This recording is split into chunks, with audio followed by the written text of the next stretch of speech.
బ్లడ్‌లో హిమోగ్లోబిన్ పెంచే ఆహార పదార్థాలేంటి డాక్టర్? యెస్. సో, హీమోగ్లోబిన్ మనం చూసుకున్నట్లయితే వుమెన్‌లో చాలా తక్కువగా ఉంటుంది. ఎన్నో రిసర్చెస్ కూడా డేటా గూడా మనకు చెప్తుందనమాట. ఏ ఏజ్ గ్రూప్‌లో అయినా ఆడవాళ్ళలో హీమోగ్లోబిన్ 50% చాలా తక్కువగా ఉంటుంది. సో, జనరల్లీ 12 నుంచి 15 గ్రామ్స్ పర్ డీఎల్ హీమోగ్లోబిన్ మనకు అవసరం. సో, దాంట్లో ఏంటంటే హీమోగ్లోబిన్ అంటే హీమ్ అంటే అయర్న్, గ్లోబిన్ అంటే ప్రోటీన్ అనమాట.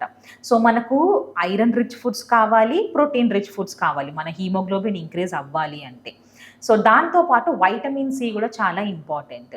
సో, ఈ 3 న్యూట్రియంట్స్ మనం గుర్తుపెట్టుకోవాలి. హీమ్ అంటే మనకు iron rich foods, protein rich foods, vitamin C rich foods అనమాట. ఈ 3 కూడా మనం కరెక్ట్‌గా తీసుకున్నట్లయితే మనము హీమోగ్లోబిన్ ఇంక్రీజ్ చేసుకోవచ్చు. ఇప్పుడు మనము ఐరన్ రిచ్ ఫుడ్స్ అంటే 2 సోర్సెస్ నుంచి మనకొస్తుంది. ఒకటి వెజిటేరియన్ సోర్స్, ఒకటి non vegetarian source. So, non veg విషయానికొస్తే ఇప్పుడు మటన్ కానీ, లివర్ కానీ, చికెన్, ఫిష్, ఎగ్స్ ఇవన్నీ కూడా మంచి సోర్సెస్ ఆఫ్ ఐరన్.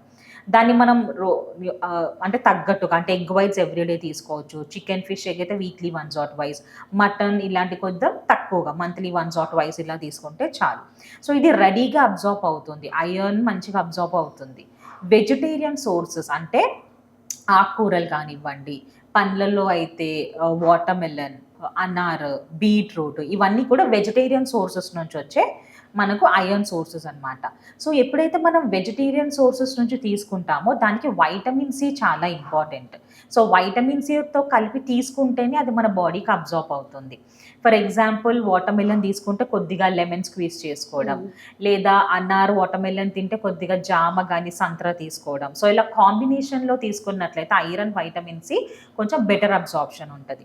సో, పాలకూర, తోటకూర ఇలా ఆకుకూరలు ఏది కుక్ చేసినా సరే వండిన తర్వాత కొంచెం లెమన్ స్క్వీజ్ చేసుకున్నా సరే మనకు కావాల్సిన ఐరన్ మనకొస్తుందనమాట. సో, దాంతో పాటు ప్రోటీన్ కూడా ఎక్కువ తీసుకోవాలి. ఓకే. సో, ప్రోటీన్ కూడా చెప్పా కదా haemoglobin. Globin is a protein.